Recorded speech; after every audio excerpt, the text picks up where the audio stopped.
Representation స్పష్టంగా పేర్కొన్న నేను గౌరవ జిల్లా కలెక్టర్ గారు కూడా ఏదైతుందో నేను తప్పకుండా నేను దీన్ని పరిశీలించి నిబంధనలు పాటించబడే విధంగా చర్యలు చేపడతాను.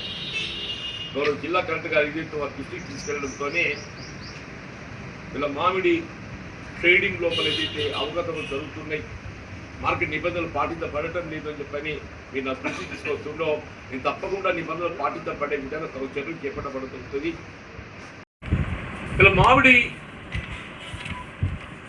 తూకమే కానీ, గ్రేడింగే కానీ, ప్యాకింగే కానీ, కాయ కోతే కానీ ఇన్వాల్వ్ అయ్యే లేబర్కి ఏదైతుందో కనీస మౌలిక సదుపాయాల కల్పన,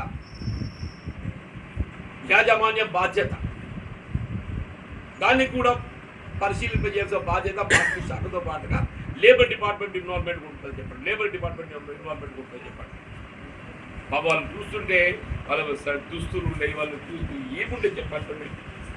వాళ్ళు ఏ సౌకర్యాలు లేక వాళ్ళు రోడ్ల మీద నడుస్తుంటే ఎంత బాధ అనిపిస్తుంది.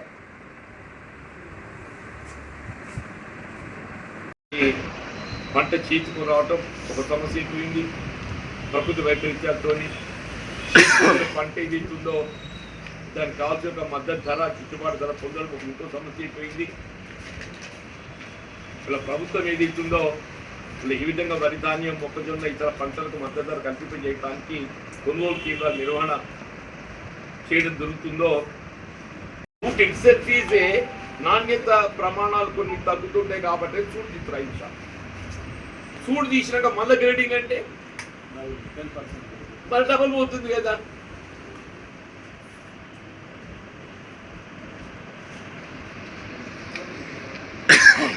ఆక్షన్ అనేది ఏదైతుందో అసలు ఆక్షన్ లో పార్టిసిపేట్ కాని వాడు ఏదైతుందో సపరేట్ కొనుగోలు చేస్తారు. All traders have to be participate in auction.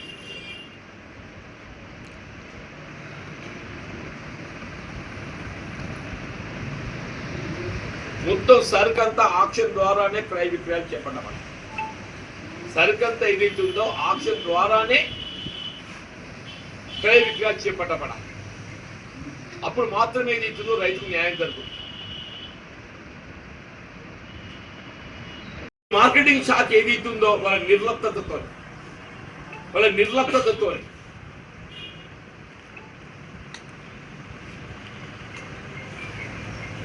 ట్రేడర్కి వదిలేయడంతో ఏదైతుందో ఇక్కడ రైతు దగా చేయబడుతుంది.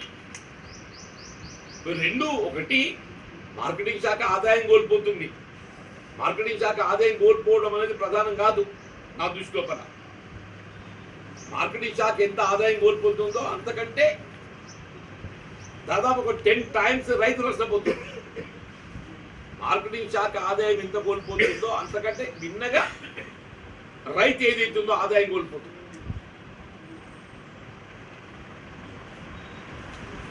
మరి గౌరవ జిల్లా కలెక్టర్ గారికి నేను విజ్ఞప్తి చేసి మీరు మార్కెటింగ్ శాఖ అధికారుల పర్యవేక్షణ లోపాన్ని ఏదైతుందో పరిశీలించి ఆ లోపాలను సరిచేయటము, బాధ్యులపై చర్యలు చేపట్టడము, అవసరం వస్తే ఈ 2 months సీజనే మీరు ఒక రెవెన్యూ అధికారిని ఏదైతుందో అక్కడ పర్యవేక్షణకు ఉపయోగించవచ్చు.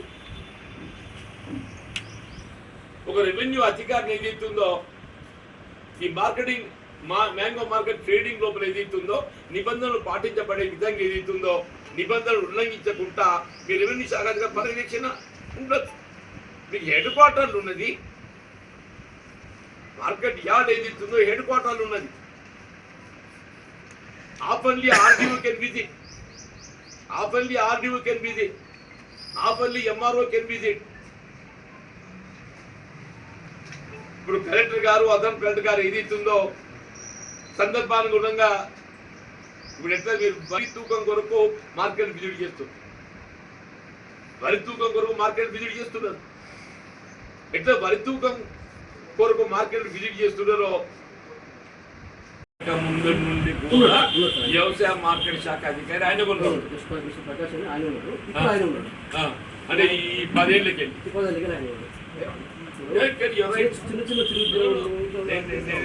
తప్పకుండా నేను మంత్రి గారి దృష్టికి తీసుకెళ్తాను. నేను బదిలీ చేయబడటమా డెఫినెట్లీ ఏదైతుందో మీరు అనే అధికారి నిర్లక్ష్యంతో ఇదంతా కొనసాగుతుంది. మీరు అనే అధికారి నిర్లక్ష్యంతో ఇదంతా కొనసాగుతుంది. అని ఛార్జెస్ ఫ్రేమ్ చేయాలంటున్నాను నేను, బదిలీ కాదు. నన్ను ఛార్జెస్ ఫ్రేమ్ చేయాలంటున్నాను నేను. ఇంత మోసం జరుగుతుంటే మార్కెటింగ్ శాఖ అధికారి ఏం చేస్తుండే? ఆయన బాధ్యత కాదా? ఆక్షన్ అనేది ఏదైతున్నదో ఎప్పుడైతే మార్కెటింగ్ శాఖ అధికారుల పర్యవేక్షణలో చేయబడ్డది ఆక్షన్. మార్కెటింగ్ శాఖ అధికారుల పర్యవేక్షణ చేయకుండా, వాళ్ళకి సంబంధం లేకుండా నలుగురు వ్యాపారస్తులు చేసుకున్న ఆక్షన్ కాదు అది. ఇది జరుగుతుంది ఏంటి? నలుగురు వ్యాపారస్తులు చేసుకుంటున్నారు. నలుగురు వ్యాపారస్తులు అది ఆక్షన్ పరిగణించబడది. దాన్ని మీకు చెప్పి ఇక్కడ మార్కెటింగ్ శాఖ అధికారి బాధ్యత. నేను గౌరవ జిల్లా కలెక్టర్ గారు కూడా విజ్ఞప్తి చేస్తున్నాను. ఇక్కడ జరిగే ఈ పొరపాట్లకు అన్నింటినీ కూడా మార్కెటింగ్ శాఖ అధికారి ఒకరు మీకు చర్య తీసుకోబడితేనే ఇంకేదైనా సెటరేట్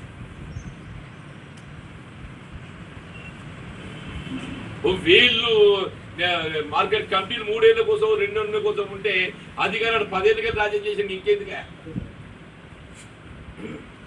అధికారం అనే వాడు ఏదైతుందో శాశ్వత అదైపోయినాక ఎందుకు ఎట్లా పని చేస్తారు?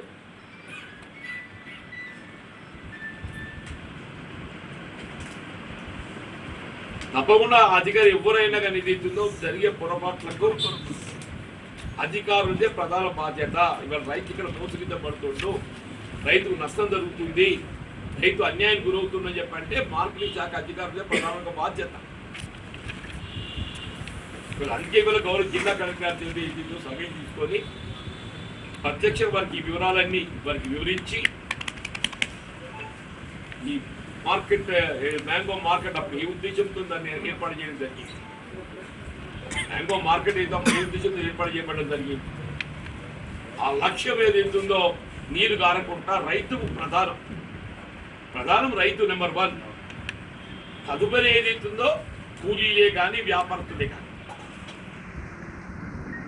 ప్రధానంగా రైతు దృష్టిలో పెట్టుకుని మార్కెట్ ఏర్పాటు చేసుకున్నాం. తదుపరి స్థానిక